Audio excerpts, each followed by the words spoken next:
Hello friends, तो आज के इस वीडियो में मैं आपके साथ डिस्कस करने वाली हूँ व्हाट इज़ एआईएस, यानी कि जो आपका एनुअल इन्फॉर्मेशन स्टेटमेंट है वो क्या होता है, ये किस तरीके से प्रिपेयर किया जाता है, इसमें कौन कौन सी इनकम है जो कि रिपोर्ट की जाती है और इसके थ्रू आप अपनी आईटीआर जो है वो कैसे फाइल कर सकते हैं।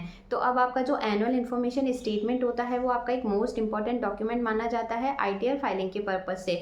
अब इसमें आपके कई तरह के इनकम और एक्सपेंडिचर है जो कि रिपोर्ट किए जाते हैं। तो काफ़ी सारे टैक्स पेयर है जो कि ये कन्फ्यूज़ हो जाते हैं कि इसमें जो इनकम एक्सपेंडिचर आते हैं उनको हमें किस तरीके से अपने आईटीआर जो है उसमें कंसीडर करना है। तो आज की इस वीडियो में मैं आपके साथ डिस्कस करने वाली हूँ कि जो आपका फॉर्म एआईएस होता है उसमें कितने तरह के ट्रांजेक्शन है जो कि रिपोर्ट किए जाते हैं और इसके थ्रू आप अपनी आईटीआर जो है वो कैसे फाइल कर सकते हैं। और आईटीआर फाइल करने से पहले आपको कौन कौन सी चीज़ें जो कि स्पेशली ध्यान रखनी है ताकि आपको कोई तरह का नोटिस जो है वो इनकम टैक्स डिपार्टमेंट की तरफ से रिसीव ना हो। तो वीडियो आपके लिए काफ़ी यूजफुल होने वाली है, इसलिए वीडियो को एंड तक जरूर देखें। What is annual information statement. तो एनुअल इन्फॉर्मेशन स्टेटमेंट जो होता है वो एक टैक्स पेयर की डिटेल समरी होती है जिसमें पर्टिकुलर फाइनेंशियल ईयर में टैक्स पेयर के द्वारा जो भी इनकम अर्न की जाती है या फिर जो भी फाइनेंशियल ट्रांजेक्शन्स किए जाते हैं या फिर किसी भी तरह के टैक्स का पेमेंट किया जाता है, चाहे वो सेल्फ असेसमेंट टैक्स हो, एडवांस टैक्स हो या फिर उसका किसी भी इनकम पे टीडीएस है या टीसीएस है जो कि डिडक्ट किया गया है या कलेक्ट किया गया है। तो इस तरीके से ये सारी इन्फॉर्मेशन जो होती है वो फॉर्म एआईएस में होती है।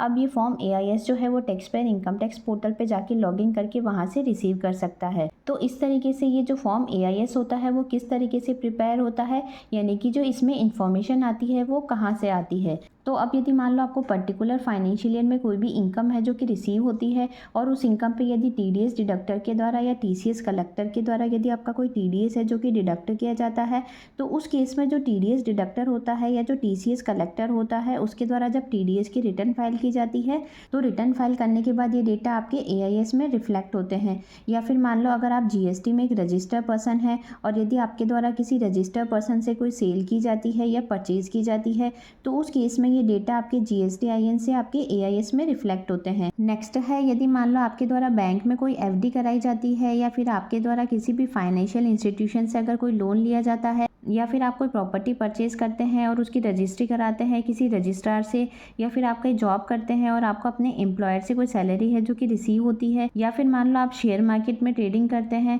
तो इस तरीके से ये सभी तरह के जो आपके ट्रांजेक्शन्स होते हैं तो इन ट्रांजेक्शन्स की रिपोर्टिंग आपके बैंक के द्वारा, फाइनेंशियल इंस्टीट्यूशन के द्वारा, या जो आपका प्रॉपर्टी का रजिस्ट्रार है या फिर जो आपका एम्प्लॉयर है या फिर आपका जो स्टॉक ब्रोकर है, तो इन सभी के द्वारा एसएफटी रिटर्न के फॉर्म में ये सारी इन्फॉर्मेशन जो है वो इनकम टैक्स डिपार्टमेंट को प्रोवाइड की जाती है और उसके बाद ये इन्फॉर्मेशन आपके एआईएस में रिपोर्ट होती है। तो इस तरीके से आपको चेक करना होता है कि आपके एनुअल इन्फॉर्मेशन स्टेटमेंट में जो इन्फॉर्मेशन रिफ्लेक्ट हो रही है वो करेक्ट है या नहीं है, यानी कि वो इन्फॉर्मेशन आपसे बिलोंग करती है या नहीं करती है। अब यदि मान लो आपको लगता है कि कोई इन्फॉर्मेशन ऐसी है जो कि आपसे बिलोंग नहीं करती है तो उस केस में आपके पास एआईएस में फीडबैक देने का ऑप्शन भी होता है, आप वहाँ से फीडबैक भी दे सकते हैं। नेक्स्ट है what are the different type of information shown in AIS. तो अब आपका जो एनुअल इन्फॉर्मेशन स्टेटमेंट होता है वो दो पार्ट में होता है, पार्ट ए और पार्ट बी। तो जो पार्ट ए होता है उसमें पर्सनल इन्फॉर्मेशन होती है जैसे कि टैक्स पेयर का नेम, टैक्स पेयर के पैन नंबर, आधार नंबर, उसकी डेट ऑफ बर्थ, उसकी मेल आईडी, उसके कॉन्टैक्ट नंबर। साथ ही यदि मान लो कोई कंपनी है या फिर कोई एलएलपी है तो उस केस में कंपनी या एलएलपी के इनकॉर्पोरेशन या फॉर्मेशन की डेट जो होती है वो आपके जनरल इन्फॉर्मेशन में आती है। सेकंड होता है पार्ट बी। तो अब आपका जो पार्ट बी होता है वो 5 कैटेगरी में होता है। फर्स्ट है टीडीएस एंड टीसीएस इन्फॉर्मेशन। तो इसमें यदि मान लो आपको फाइनेंशियल ईयर 24-25 में कोई भी इनकम रिसीव होती है जिस पे आपका कोई टीडीएस है जो कि डिडक्ट किया गया है या फिर मान लो कोई टीसीएस है जो कि कलेक्ट किया जाता है, तो उससे रिलेटेड सारी इन्फॉर्मेशन आपकी इस कैटेगरी में आती है। नेक्स्ट है एसएफटी इन्फॉर्मेशन।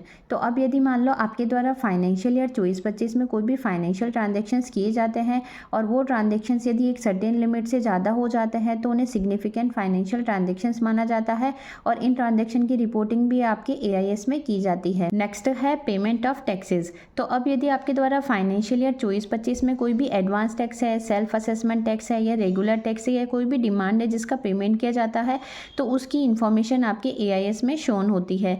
नेक्स्ट है डिमांड एंड रिफंड। तो अब यदि मान लो आपके अगेंस्ट में कोई भी डिमांड है जो कि रेज्ड की गई है या फिर आपका कोई भी रिफंड बनता है ड्यूरिंग द फाइनेंशियल ईयर तो उसकी डिटेल आपके एआईएस में शो होती है। एंड लास्ट है अदर इन्फॉर्मेशन।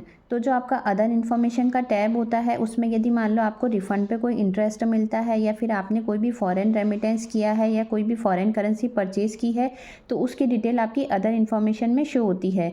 तो इस तरीके से आपके द्वारा फाइनेंशियल ईयर 24-25 में जो भी ट्रांजेक्शन्स किए जाते हैं इन सभी ट्रांजेक्शन्स की रिपोर्टिंग आपके AIS में की जाती है।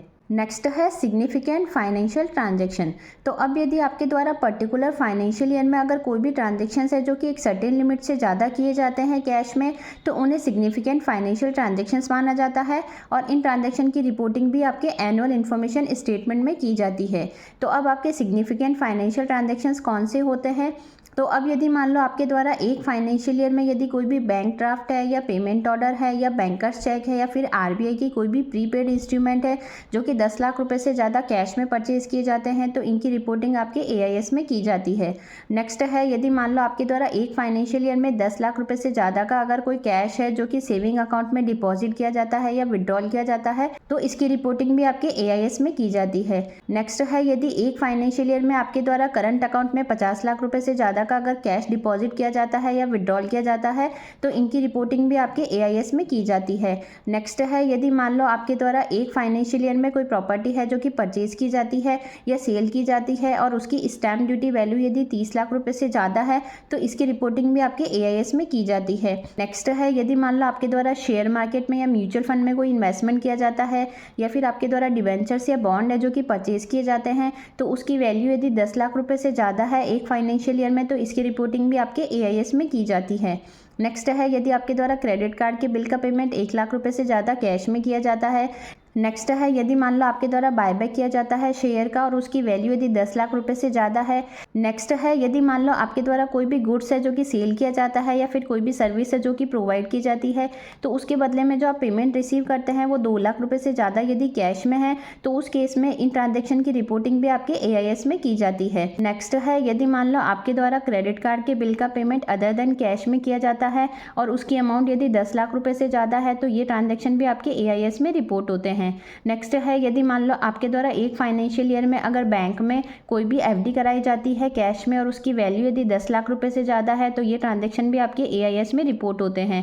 एंड लास्ट है यदि मान लो आपके द्वारा कोई भी फॉरेन करेंसी है जो कि सेल की जाती है किसी पर्सन को और उसके बदले में जो आपको रिसिप्ट रिसीव होती है वो 10 लाख रुपए से ज़्यादा है तो ये ट्रांजेक्शन भी आपके AIS में रिपोर्ट होते हैं। तो इस तरीके से ये सारे ट्रांजेक्शन है जो कि आपके द्वारा एक सर्टेन लिमिट से ज़्यादा कैश में किए जाते हैं या अदर देन कैश में किए जाते हैं तो इनकी रिपोर्टिंग आपके एनुअल इन्फॉर्मेशन स्टेटमेंट में की जाती है। नेक्स्ट है income and expenses which will included in annual information statement. तो अब आपका जो एनुअल इन्फॉर्मेशन स्टेटमेंट होता है उसमें 57 टाइप के ट्रांजेक्शन्स होते हैं जिनकी रिपोर्टिंग की जाती है। तो फर्स्ट है सैलरी। तो अब यदि मान लो आप कोई जॉब करते हैं और आपके एम्प्लॉयर के द्वारा अगर आपको कोई सैलरी है जो कि प्रोवाइड की जाती है और उस सैलरी पे यदि कोई TDS है जो कि डिडक्ट किया जाता है तो आपका जो फॉर्म AIS होता है उसमें आपके एम्प्लॉयर का नाम, उसके टैन नंबर, आपकी ग्रॉस सैलरी कितनी है और उस सैलरी पे कितना TDS डिडक्ट किया गया है इसकी डिटेल आपके AIS में होती है। नेक्स्ट है रेंट रिसीव। तो अब यदि मान लो आपके द्वारा कोई भी प्रॉपर्टी है जो कि रेंट पे दी जाती है और वहाँ से अगर आपको कोई रेंटल इनकम रिसीव होती है तो उस केस में अगर आपका रेंट 50,000 रुपये पर मंथ से ज़्यादा है तो उस पर TDS भी डिडक्ट किया जाता है तो ये इनकम भी आपके AIS में शो होती है। नेक्स्ट है डिविडेंड। तो अब यदि आप शेयर मार्केट में इन्वेस्टमेंट करते हैं तो वहाँ से अगर आपको कोई डिविडेंड की इनकम रिसीव होती है तो ये भी आपके AIS में शो होती है। नेक्स्ट है इंटरेस्ट फ्रॉम सेविंग बैंक। तो अब यदि मान लो आपने सेविंग बैंक में कोई पैसा है जो कि डिपॉजिट करा रखा है और वहाँ से अगर आपको कोई इंटरेस्ट मिलता है तो ये ट्रांजेक्शन भी आपके AIS में रिपोर्ट होते हैं। साथ ही यदि आपको सेविंग बैंक से जो इंटरेस्ट मिलता है उसकी आप ओल्ड टैक्स रिजीम में सेक्शन 80TD A में 10,000 रुपये की रिडक्शन भी क्लेम कर सकते हैं। नेक्स्ट है इंटरेस्ट फ्रॉम डिपॉजिट। तो अब यदि मान लो आपने बैंक में कोई भी FD करा रखी है या कोई भी रिकरिंग डिपॉजिट करा रखी है और वहाँ से अगर आपको कोई इंटरेस्ट इनकम रिसीव होती है तो उस केस में यदि जो सीनियर सिटीजन होते हैं उनके द्वारा अपनी ITR यदि ओल्ड टैक्स रिजीम में फाइल की जाती है तो वो सेविंग बैंक और FD और RD के इंटरेस्ट की 50,000 रुपये तक की रिडक्शन सेक्शन 80TDB में क्लेम कर सकते हैं। नेक्स्ट है इंटरेस्ट फ्रॉम अदर्स। तो अब यदि आपको बैंक और FD के अलावा कहीं दूसरी जगह से इंटरेस्ट मिलता है तो वो इंटरेस्ट इनकम भी आपके AIS में शो होती है। नेक्स्ट है interest from income tax refund. तो अब यदि मान लो आपको इनकम टैक्स डिपार्टमेंट की तरफ से जो रिफंड है वो लेट प्रोवाइड किया जाता है तो उस रिफंड पे आपको इंटरेस्ट भी प्रोवाइड किया जाता है। नेक्स्ट है rent on plant and machinery. तो अब यदि आपके द्वारा कोई प्लांट एंड मशीनरी है जो कि रेंट पे दी जाती है और वहाँ से अगर आपको कोई रेंटल इनकम होती है तो उस रेंटल इनकम पे यदि आपका कोई TDS है जो कि डिडक्ट किया गया है तो ये इनकम भी आपकी AIS में शो होती है। नेक्स्ट है लॉटरी और क्रॉसवर्ड पजल। तो अब यदि मान लो आपको लॉटरी से कोई इनकम है जो कि रिसीव होती है तो उस केस में वो इनकम भी आपके AIS में शो होती है। साथ ही इस इनकम पर आपको स्पेशल रेट से टैक्स का पेमेंट करना होता है। नेक्स्ट है हॉर्स रेस विनिंग। तो अब यदि आपको हॉर्स रेस विनिंग से अगर कोई इनकम रिसीव होती है तो वो भी आपके AIS में शो होती है और इस इनकम पे भी स्पेशल रेट से टैक्स जो है वो चार्ज किया जाता है। नेक्स्ट है PF balance for employer under section 111। तो अब यदि मान लो कोई एम्प्लॉयर है उसके द्वारा 5 साल की सर्विस देने से पहले ही अपने PF अकाउंट से अगर कोई पैसा है जो कि विड्रॉल किया जाता है और उसकी अमाउंट यदि 50,000 रुपये से ज़्यादा है तो उस अमाउंट पे TDS भी डिडक्ट किया जाता है। तो ये ट्रांजेक्शन भी आपके AIS में शो होते हैं। लेकिन यदि आप 5 साल की सर्विस देने के बाद यदि PF अकाउंट से कोई पैसा विड्रॉल करते हैं तो वो पैसा आपका पूरा का पूरा एग्जेम्प्ट होता है। नेक्स्ट है इंटरेस्ट फ्रॉम इंफ्रास्ट्रक्चर डेप्ट फंड। तो अब यदि मान लो आपके द्वारा किसी इंफ्रास्ट्रक्चर डेप्ट फंड में कोई इन्वेस्टमेंट किया जाता है और वहाँ से अगर आपको कोई भी इंटरेस्ट इनकम रिसीव होती है तो वो भी आपके AIS में शो होती है। नेक्स्ट है interest from specified company by a non resident. तो अब यदि मान लो कोई भी नॉन रेजिडेंट पर्सन है जिसको किसी भी इंडियन कंपनी से जो कि स्पेसिफाइड की गई है किसी सेक्शन के अकॉर्डिंग और उससे यदि कोई इंटरेस्ट इनकम रिसीव होती है तो वो भी AIS में शो होती है। नेक्स्ट है interest on bond and government securities. तो अब यदि मान लो आपके द्वारा किसी भी गवर्नमेंट सिक्योरिटी में या बॉन्ड में कोई इन्वेस्टमेंट किया जाता है और वहाँ से इंटरेस्ट इनकम रिसीव होती है तो वो भी आपके AIS में शो होती है। नेक्स्ट है income from units of non resident. तो अब यदि मान लो किसी नॉन रेजिडेंट पर्सन है जिसके द्वारा कोई यूनिट्स हेल्ड की जाती है और वहाँ से इनकम रिसीव होती है तो वो भी AIS में शो होती है। नेक्स्ट है income and long term capital gain from offshore fund unit. तो अगर आपको कोई भी ऑफशोर फंड यूनिट से गेन होता है तो वो भी आपके AIS में शो होते हैं। नेक्स्ट है income and long term capital gain from foreign currency bond and share. तो अब यदि मान लो आपके द्वारा फॉरेन करेंसी के बॉन्ड्स में या शेयर में कोई इन्वेस्टमेंट किया जाता है और वहाँ से अगर आपको कोई भी कैपिटल गेन होता है तो वो इनकम भी आपके AIS में रिपोर्ट होती है। नेक्स्ट है income of foreign institutional investors from securities. तो अब यदि मान लो कोई फॉरेन इंस्टीट्यूशनल इन्वेस्टर्स हैं उनके द्वारा सिक्योरिटी में कोई इन्वेस्टमेंट किया जाता है और वहाँ से अगर कोई इनकम रिसीव होती है तो वो भी AIS में शो होती है। नेक्स्ट है इंश्योरेंस कमीशन। तो अब यदि मान लो आपके द्वारा भी कोई इंश्योरेंस पॉलिसी है जो कि सेल की जाती है और इंश्योरेंस कंपनी के द्वारा आपको कोई कमीशन है जो कि प्रोवाइड किया जाता है तो वो भी आपके AIS में शो होता है। साथ ही कमीशन की अमाउंट यदि एक सर्टेन लिमिट से ज़्यादा होती है तो उस पर आपका TDS भी डिडक्ट किया जाता है तो वो TDS की अमाउंट भी आपके AIS में शो होती है। नेक्स्ट है रिसिप्ट फ्रॉम LIC। तो अब यदि मान लो आपने कोई लाइफ इंश्योरेंस पॉलिसी ले रखी है तो लाइफ इंश्योरेंस पॉलिसी के मैच्योरिटी पे जो आपको अमाउंट रिसीव होती है वो भी आपके AIS में शो होती है। नेक्स्ट है withdrawal from national saving scheme. तो जो नेशनल सेविंग स्कीम होती है वो आपकी पोस्ट ऑफिस की एक सेविंग स्कीम होती है। अब इस स्कीम में से यदि आपके द्वारा पैसा जो है वो प्री मैच्योर विड्रॉल किया जाता है या मैच्योरिटी पे विड्रॉल किया जाता है, दोनों ही केस में ये अमाउंट आपके AIS में शो होती है। नेक्स्ट है commission on sale of lottery ticket. अब यदि मान लो आपके द्वारा कोई लॉटरी के टिकट है जो कि सेल किए जाते हैं और उस केस में आपको कोई कमीशन है जो कि प्रोवाइड किया जाता है और उस पर यदि कोई TDS है जो कि डिडक्ट किया जाता है तो ये इनकम भी आपके AIS में शो होती है। नेक्स्ट है income from securitization trust investment. तो अब यदि मान लो आपके द्वारा किसी भी सिक्योरिटाइजेशन ट्रस्ट में कोई इन्वेस्टमेंट किया जाता है और वहाँ से अगर आपको इनकम रिसीव होती है तो वो भी आपके AIS में शो होती है। नेक्स्ट है income from repurchase of MF and UTI units. तो अब यदि मान लो आपके द्वारा कोई भी म्यूचुअल फंड है या यूनिट ट्रस्ट ऑफ इंडिया की जो यूनिट है वो रीपर्चेज की जाती है और उससे अगर आपको कोई कैपिटल गेन होता है तो वो भी आपके AIS में शो होता है। नेक्स्ट है interest and dividends payable to the government. तो अब यदि मान लो कोई भी इंटरेस्ट या डिविडेंड की अमाउंट है जो कि गवर्नमेंट को पे की जाती है तो वो भी आपके AIS में शो होती है। नेक्स्ट है income of specified senior citizen. तो अब जो स्पेसिफाइड सीनियर सिटीजन होते हैं उनको अगर कोई इनकम है जो कि रिसीव होती है तो वो भी उनके AIS में शो होती है। नेक्स्ट है सेल ऑफ लैंड और बिल्डिंग। तो अब यदि आपके द्वारा लैंड या बिल्डिंग सेल की जाती है तो उससे जो रेवेन्यू रिसीव होता है वो भी आपके एआईएस में शो होता है। नेक्स्ट है receipt from transfer of immovable property. तो अब यदि आपके द्वारा कोई भी इमूवेबल प्रॉपर्टी है जो कि ट्रांसफ़र की जाती है या सेल की जाती है तो उस केस में उसकी वैल्यू यदि 50 लाख रुपये से ज़्यादा होती है तो उस पर टीडीएस भी डिडक्ट किया जाता है। तो ये ट्रांजेक्शन भी आपके एआईएस में शो होते हैं। नेक्स्ट है सेल ऑफ व्हीकल।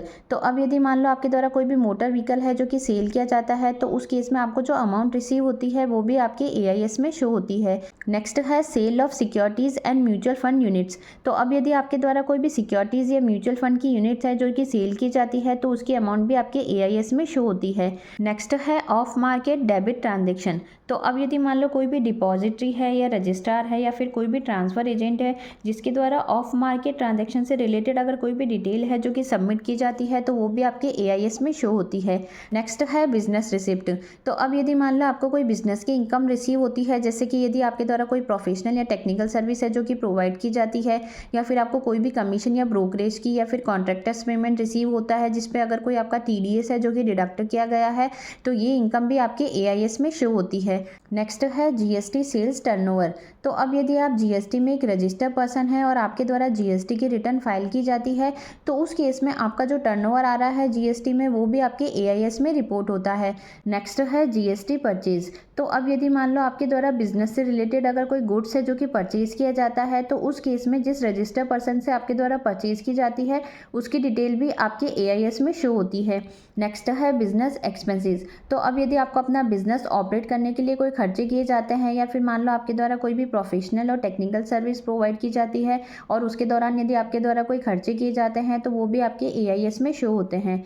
नेक्स्ट है रेंट पेमेंट। तो अब यदि आपके द्वारा कोई प्रॉपर्टी है जो कि रेंट पे ली जाती है और उसके संबंध में अगर आपके द्वारा रेंट का पेमेंट किया जाता है तो वो पेमेंट अगर एक लिमिट से ज़्यादा होता है तो उसकी अमाउंट भी आपके एआईएस में शो होती है।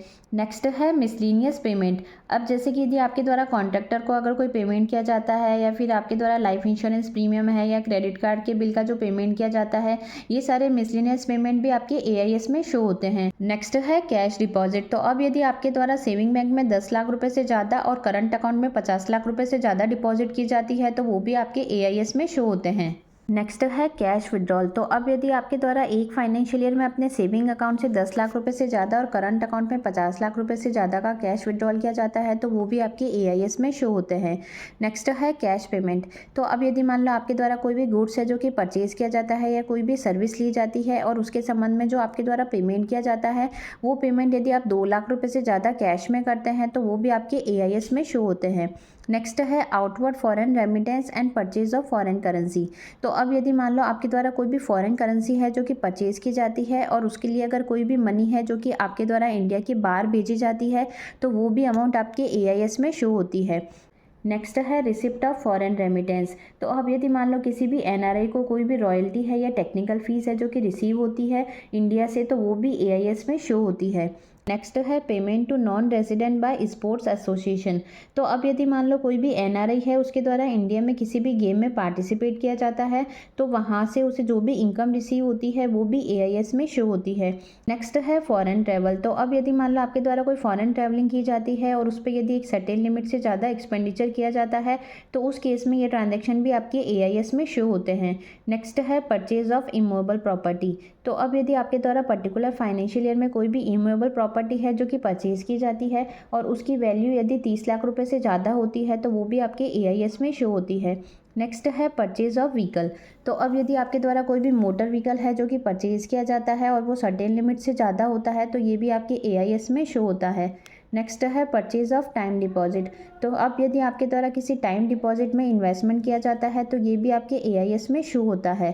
नेक्स्ट है purchase of securities and mutual fund unit. तो अब यदि मान लो आपके द्वारा एक फाइनेंशियल ईयर में म्यूचुअल फंड की कोई भी यूनिट्स है या फिर कोई भी सिक्योरिटी है जो कि परचेज़ की जाती है तो वो ट्रांजेक्शन भी आपके एआईएस में रिपोर्ट होते हैं। नेक्स्ट है credit and debit card transaction. तो अब यदि आपके द्वारा अपने क्रेडिट कार्ड से 1 लाख रुपए से ज़्यादा का कैश में पेमेंट किया जाता है और 10 लाख रुपए से ज़्यादा अदर मोड में किया जाता है तो ये भी आपके AIS में शो होता है। नेक्स्ट है अकाउंट बैलेंस। तो अब यदि आपका कोई सेविंग अकाउंट है या FD या RD के अलावा कोई दूसरा अकाउंट है और फाइनेंशियल ईयर एंड होने पर उस अकाउंट का बैलेंस 50,000 रुपये से ज़्यादा है तो ये भी आपके AIS में रिपोर्ट होता है। नेक्स्ट है income distributed by business trust.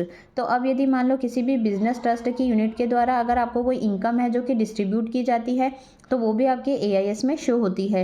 Next है income distributed by investment fund. तो अब यदि मान लो आपको कोई भी इनकम है जो कि किसी इन्वेस्टमेंट फंड में इन्वेस्ट करने से मिलती है तो वो भी आपके AIS में रिपोर्ट होती है। नेक्स्ट है डोनेशन रिसीव्ड। तो अब यदि मान लो आपको किसी भी पर्सन से अगर फाइनेंशियल ईयर 24-25 में कोई डोनेशन है जो कि रिसीव होता है तो वो भी आपके AIS में शो होता है। नेक्स्ट है receipt of transfer of virtual digital assets. तो अब यदि मान लो आपके द्वारा वर्चुअल डिजिटल असेट्स है, क्रिप्टो है, उसमें अगर कोई भी ट्रांजेक्शन्स किए जाते हैं और वहाँ से आपको इनकम रिसीव होती है तो वो ट्रांजेक्शन भी आपके AIS में रिपोर्ट होते हैं। नेक्स्ट है विनिंग फ्रॉम ऑनलाइन गेम। तो अब यदि आपको ऑनलाइन गेम से कोई भी इनकम होती है जैसे कि ड्रीम 11 है, माई सर्किल है, तो ये ट्रांजेक्शन भी आपके AIS में रिपोर्ट होते हैं। तो इस तरीके से ये 57 ट्रांजेक्शन्स होते हैं जिनकी रिपोर्टिंग आपके AIS में की जाती है। नेक्स्ट है AIS करेक्शन स्टेटस अपडेट। तो अब यदि मान लो आपको लगता है कि आपके एनुअल इन्फॉर्मेशन स्टेटमेंट में कोई भी ऐसी इनकम है या कोई भी ऐसे एक्सपेंडिचर है जो कि डिस्कवर्ड हो रहे हैं जो कि आपसे बिलोंग नहीं करते हैं तो उस केस में आपके पास ये ऑप्शन रहता है कि आप फीडबैक दे सकते हैं और साथ ही आपके द्वारा जो फीडबैक दिया जाता है उस फीडबैक को रिपोर्टिंग एंटिटी के द्वारा एक्सेप्ट किया जाता है या रिजेक्ट किया जाता है, ये भी आप देख सकते हैं। तो अब आपके द्वारा जो ये फीडबैक दिया जाता है ये 4 स्टेप्स में होता है। फर्स्ट है whether feedback is share for confirmation, यानी कि आपके द्वारा जो फीडबैक शेयर किया जाता है वो रिपोर्टिंग एंटिटी के द्वारा कंफर्म किया गया है या नहीं किया गया है, ये आप देख सकते हैं। नेक्स्ट है फीडबैक शेयर्ड ऑन, यानी कि आपके द्वारा जो फीडबैक शेयर किया गया है उसकी डेट कौन सी है। नेक्स्ट है सोर्सेज रिस्पॉन्डेड ऑन, यानी कि आपके द्वारा जो फीडबैक दिया गया है उस फीडबैक पर रिपोर्टिंग एंटिटी के द्वारा किस डेट को रिस्पॉन्स किया गया है। एंड लास्ट है सोर्स रिस्पॉन्स, यानी कि आपके द्वारा जो फीडबैक दिया गया है उस फीडबैक पर रिपोर्टिंग एंटिटी के द्वारा क्या रिस्पॉन्स प्रोवाइड किया गया है, ये भी आप अब देख सकते हैं। नेक्स्ट है how to rectify error in AIS। तो अब यदि आपको लगता है कि एनुअल इन्फॉर्मेशन स्टेटमेंट में कोई भी ऐसी इनकम या एक्सपेंडिचर है जो कि आपसे बिलोंग नहीं करते हैं तो उस केस में आप फीडबैक दे सकते हैं। अब ये फीडबैक आप ऑनलाइन भी दे सकते हैं और ऑफलाइन मोड में भी दे सकते हैं। तो जब आपके द्वारा ये फीडबैक दिया जाता है तो ड्रॉप डाउन लिस्ट में आपके पास कई सारे ऑप्शन होते हैं, उसमें से आपको सेलेक्ट करना पड़ता है कि आप फीडबैक जो है वो किसके रिगार्डिंग देना चाहते हैं। तो फर्स्ट है इन्फॉर्मेशन इज़ करेक्ट। तो अब यदि आपकी इन्फॉर्मेशन करेक्ट है तो आपको कोई भी फीडबैक नहीं देना है। नेक्स्ट है इनकम इज़ नॉट टैक्सेबल। तो अब यदि मान लो आपके AIS में कोई ऐसी इनकम आ रही है जिस पर टैक्स लगा हुआ है लेकिन एक्चुअल में वो आपकी इनकम टैक्सेबल नहीं है तो उस केस में आप फीडबैक दे सकते हैं। नेक्स्ट है information is not fully correct. अब यदि आपके AIS में जो इन्फॉर्मेशन आ रही है वो पार्शली करेक्ट है, यानी कि फुली करेक्ट नहीं है, तो उस केस में भी आप फीडबैक दे सकते हैं। नेक्स्ट है information related to other PAN और ईयर। तो अब यदि मान लो आपके एनुअल इन्फॉर्मेशन स्टेटमेंट में जो इन्फॉर्मेशन आ रही है वो किसी दूसरे के पैन से बिलोंग करती है या फिर किसी दूसरे ईयर से रिलेटेड है। नेक्स्ट है इन्फॉर्मेशन इज़ डुप्लीकेट, या फिर आपके AIS में कोई ऐसी इनकम आ रही है जो कि डबल बार रिपोर्ट हो गई है। एंड लास्ट है इन्फॉर्मेशन इज़ डिनाइड, या फिर वो इन्फॉर्मेशन आपसे बिलोंग नहीं करती है तो उस केस में आप ड्रॉप डाउन लिस्ट से सेलेक्ट करके फीडबैक दे सकते हैं। तो इस तरीके से फाइनेंशियल ईयर 24-25 की ITR फाइल करने से पहले एक बार आप अपना AIS, TIS और 26AS जरूर चेक करें और उसके बाद ही आप अपनी ITR जो है वो फाइल करें ताकि फ्यूचर में आपकी ना तो ITR डिफेक्टिव हो, ना ही आपको इनकम टैक्स डिपार्टमेंट की तरफ से मिसमैच का कोई नोटिस है जो कि इशू किया जाए। तो आई होप आज की जो ये वीडियो है वो आपके लिए काफ़ी यूजफुल रही होगी। वीडियो से अगर किसी तरह की हेल्प मिली हो तो चैनल को लाइक, शेयर एंड सब्सक्राइब करना ना भूलें। Thanks for watching.